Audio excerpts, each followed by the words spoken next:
जीतेंगे भाई जीतेंगे।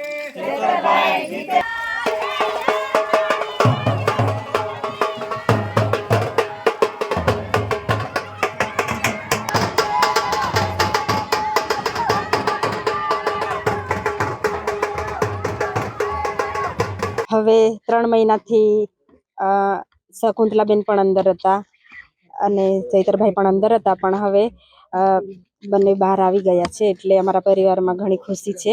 જે છોકરાને પણ મા બાપથી દૂર કરવામાં આવ્યા હતા, તે પણ આજે અમે પરિવાર બધા ભેગા થયા છે, એટલે ખુશી તો ઘણી બધી છે. ખાસ કરીને તમે બંને જે શકુંતલાબેન ને વર્ષાબેન, હવે આગળનું તમારું જે ભરૂચ લોકસભાની ચૂંટણી લઈને કેવી તૈયારી કેવી છે? તમે પણ પ્રચાર પ્રસારમાં જશો? હવે ધારાસભ્ય શ્રીને નર્મદામાં ભરૂચમાં પ્રતિબંધ કર્યો છે, ત્યાં આવવા માટે એમને રોકવામાં આવ્યા છે. પણ અમારા કાર્યકર્તાઓ સક્ષમ છે. અમે અમારા કાર્યકર્તાઓ સાથે મીટિંગ કરીશું અને ગામડે ગામડે અમારો પ્રચાર પ્રસાર ચાલુ કરી દઈશું, કેમ કે ગામડામાં પણ અમને સારો પ્રતિસાદ મળે છે લોકોનો. લોકો ઘણા ઉત્સાહમાં છે કે હવે જેલમાંથી છુટકારો મળ્યો છે, એટલે લોકસભાની તૈયારીઓ અત્યારે આપણે ચાલુ કરી દેવી પડશે, એવું લોકો અમને સામેથી કહેવા માટે આવે છે. એટલે લોકોમાં પણ ઘણો ઉત્સાહ છે.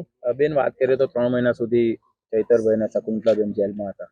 છોકરાઓ તમને શું સવાલ કરી રહ્યા હતા? છોકરાઓને તમે કેવી રીતે સાચવા? હવે 3 મહિનાથી જેલમાં હતા, એટલે છોકરાઓને અમે દિવસો કહીએ કે 4-5 દિવસમાં આવી જશે એવું. એટલે 4-5 દિવસ થાય એટલે ફરી મને પૂછે કે માસી મમ્મી લોકો ક્યારે આવશે, પપ્પા ક્યારે આવશે. એટલે મારે બાળકોને જવાબ આપવા મારી માટે મુશ્કેલ થઈ જતી હતી, કેમ કે દિવસો પૂરા થાય એટલે રોજ મને પૂછે.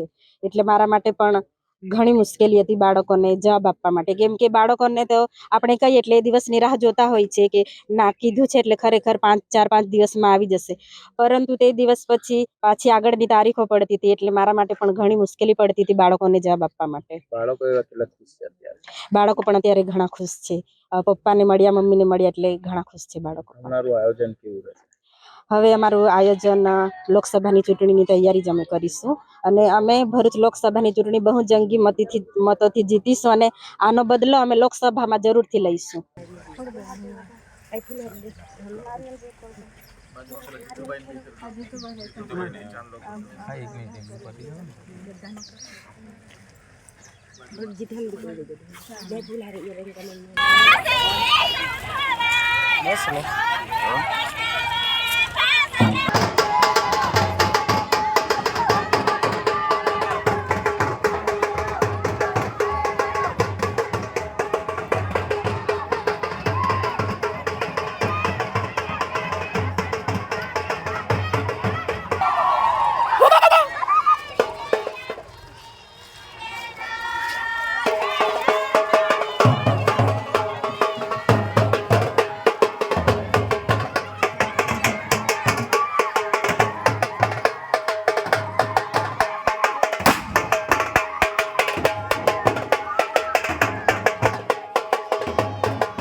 નેવું દિવસથી અમે બહાર આવ્યા છે.